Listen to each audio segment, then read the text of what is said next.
इस वीडियो में हम बात करने जा रहे हैं पास्ट सिंपल टेंस के बारे में, one of the most important tense. So we use past simple tense for something happened in the past. कोई भी एक ऐसा काम जो पास्ट में हुआ था वो पास्ट सिंपल टेंस में उसके बारे में बात की जाती है। अब पास्ट में जो काम हुआ था उसको हम चार तरीकों से डिस्कस कर सकते हैं पास्ट सिंपल टेंस में। Number one, for short actions, वो एक्शंस जो मुख्तसर वक्त के लिए थे। नंबर टू, लॉन्गर सिचुएशंस, वो सिचुएशंस जो ज्यादा देर तक चले थे। अब भाई ये तो यहाँ पे अपोजिट चल रहा है, लेकिन हम एग्जांपल्स में इसको डिस्कस करेंगे जिससे आपका कंसेप्ट क्लियर हो जाएगा। Number three is repeated actions. Repeated actions means वो काम जो हम माजी में बार बार करते थे। Number four is action happened once in the past. कोई भी एक ऐसा काम जो हमने पास्ट में एक दफा किया था, यानी हम किसी एक सिचुएशन की या एक इवेंट की या एक वाकये की बात कर रहे हैं तो उसको भी हम पास्ट सिंपल टेंस में बताते हैं। Let's discuss some examples like he hit the ball. अब he hit the ball is a short action, ये बहुत ही शॉर्ट एक्शन है। बॉल हिट करने में कितना ही टाइम लगेगा। Number two, I spend the whole month in Egypt. मैंने इजिप्ट में पूरा महीना गुजारा। Now in this sentence we are talking about a longer situation because the whole month, पूरा एक महीना।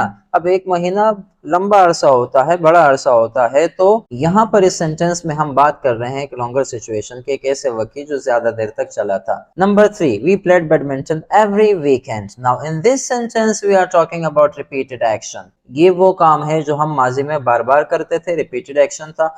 Number four is she invited me to the party. Now in this sentence I am talking about only one event.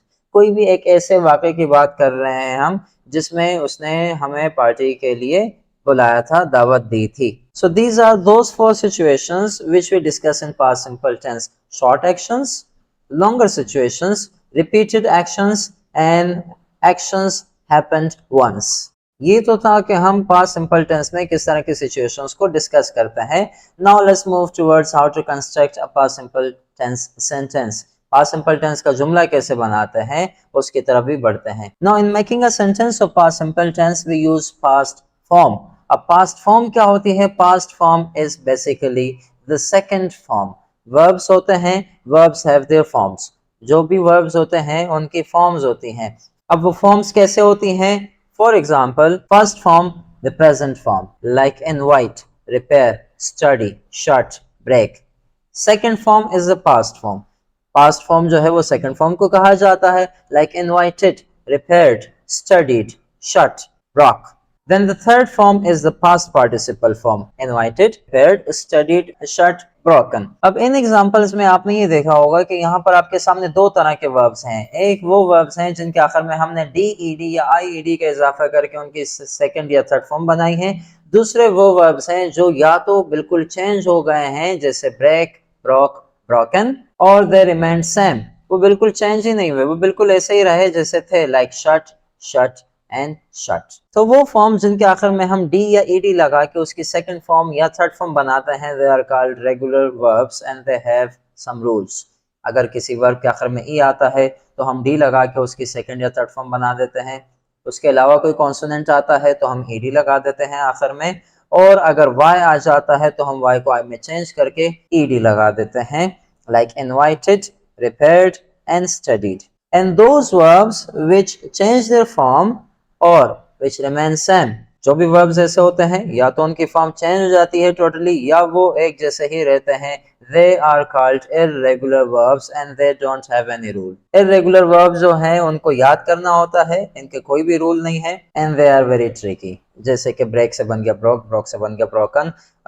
Mostly इनके जो walls होते हैं वो walls इनके change होते रहते हैं। जैसे वहाँ पे फर्स्ट फॉर्म में ई ए है तो सेकंड फॉर्म में वहाँ पे जो है ओ ई हो गया, और थर्ड फॉर्म में जो है इसी तरह से एन का इजाफा हो गया इसके साथ। तो बात ये है भाई कि हमने पास्ट सिंपल टेंस में यूज करना है पास्ट वर्ब्स को। पास्ट वर्ब्स कौन से हैं? सेकंड फॉर्म वाले वर्ब्स हैं, हमने सेकंड फॉर्म को यूज करना है। चलें सेंटेंसेस देखते हैं। अ कार क्रैश्ड इनटू अ बस, गाड़ी बस से टकरा गई। आई टुक द डिसीजन, मैंने फैसला लिया था। We played the whole day, हम पूरा दिन खेले थे। They painted the kitchen, उन्होंने किचन को पेंट किया, रंग दिया यानी। She put the book there, उसने किताब वहां रखी थी। So put the second form। अब यहाँ पे भी इन सेंटेंसेस में कुछ के आखिर में डी ई डी लगा दिया गया है। अब यहाँ प्ले के आखिर में वाई आ रहा है और उसके बावजूद भी हमने वाई को आई में चेंज करके ईडी नहीं लगाया, because there is a vowel before Y. Y से पहले कॉन्सोनेंट नहीं है, वॉल है। अगर वाई से पहले कॉन्सोनेंट आएगा तो वहां पे हम वाई को आई में चेंज करके ईडी का इजाफा करेंगे, जैसे कि try, T R Y, try, कोशिश करना। सो वाई और वाई से पहले आता है R, R is consonant, so tried, T R I E D, tried. लेकिन यहाँ पर प्ले है तो प्ले में वाई से पहले ए आ रहा है जो कि वॉल है, तो इसलिए यहाँ पर हम कुछ भी चेंजेस नहीं करेंगे, सिर्फ ईडी का इजाफा लगा देंगे, P L A Y E D. Now let's move towards negative sentences. Negative sentences को किस तरह कंस्ट्रक्ट किया जाता है? नेगेटिव्स में इनका हेल्पिंग वर्ब आ जाता है डिड। कोई भी सब्जेक्ट होगा, हेल्पिंग वर्ब डिड लगा देंगे, and after using did we will use first form of verb. वो जो सेकंड फॉर्म हम यूज कर रहे थे, टेक की जगह हम टुक लगा रहे थे, स्टडी की जगह हम स्टडीड लगा रहे थे, वो सेकंड फॉर्म चेंज हो जाएगा, फर्स्ट फॉर्म में अपनी असली हालत में आ जाएगी वो। जैसे कि पॉजिटिव सेंटेंस है, a car crashed into a bus, लेकिन जब हम इसका नेगेटिव बनाएंगे तो a car did not, did helping verb आ गया, और वो जो क्रैश्ड ईडी वाला था वो बन गया crash, first form. A car did not crash into a bus. गाड़ी बस से नहीं टकराई थी। Look at one another example. I took the decision. मैंने फैसला लिया था। Took is the second form of take. Negative sentence. I did not take the decision. मैंने फैसला नहीं लिया था। Did not की जगह हम did not की contraction भी यूज कर सकते हैं, which is didn't. Like I did not take the decision. मैंने फैसला नहीं लिया था। इसकी contraction भी यूज हो सकती है, I didn't take the decision. मैंने फैसला नहीं लिया था। both mean same. A car did not crash into the bus. आप इसको यूं कह दो, A car didn't crash into the bus. ये हो गया हमारा negative sentence. Now moving towards interrogative sentences. Interrogative sentences are questions, and in questions we put helping verb in the beginning. Did जो helping verb है उसको हम शुरू में ले आता है, helping verb को auxiliary verbs भी कहा जा सकता है, and then the subject, and after the subject we use verb first form. Second form को सिर्फ positive sentences में use करना है, negatives और interrogatives में verb की first form ही use की जाएगी. For instance, did a car crash into a bus? क्या गाड़ी बस से टकराई थी? So did helping verb in the beginning, then subject a car, then crash verb first form. Did I take the decision? क्या मैंने फैसला लिया था? Did helping verb, subject I, take verb first form, and then extra words. Did we play the whole day? क्या हम पूरा दिन खेले थे? Did helping verb, we subject, play verb first form. तो चलें तीनों sentences को मिलाकर एक दो examples देखते हैं. She studied hard for the exam. Negative, she did not study hard for the exam. Interrogative, did she study hard for the exam? तो पॉजिटिव सेंटेंस में सेकंड फॉर्म, नेगेटिव और इंटरोगेटिव में फर्स्ट फॉर्म यूज कर दिया और साथ में लगा दिया did as helping verb. The door shut itself. दरवाजा खुद बंद हो गया। नेगेटिव जब बनाएंगे the door did not shut itself, change ही नहीं होगा क्योंकि तीनों फॉर्म ही तो एक जैसी हैं। Did the door shut itself? क्या दरवाजा खुद ही बंद हो गया था? तो did helping verb को शुरू में ले आए और सब्जेक्ट लगा दिया, सब्जेक्ट के बाद आ गया आपका first form of verb and then extra words. अब बढ़ते हैं हमारे वीडियो के लास्ट पार्ट की तरफ, which is an exercise for you, और उसमें आपकी प्रैक्टिस हो जाएगी थोड़ी सी जो हमने डिस्कस किया वर्ब्स को यूज करने की। So without wasting any time let's move towards an exercise. आपको सेंटेंसेस दिए जाएंगे, सेंटेंसेस में वर्ब आपको दिया हुआ होगा ब्रैकेट में, वर्ब की करेक्ट फॉर्म आपको यूज करनी है।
इस वीडियो में हमने पास्ट सिंपल टेंस के 4 यूजेस को डिस्कस किया और उनके सेंटेंसेस को कंस्ट्रक्ट करने का तरीका सीखा और साथ में हमने डिड नॉट की कॉन्ट्रैक्शन भी सीखी जो कि है डिडंट। और इसके साथ हमारी ये वीडियो होती है ख़त्म।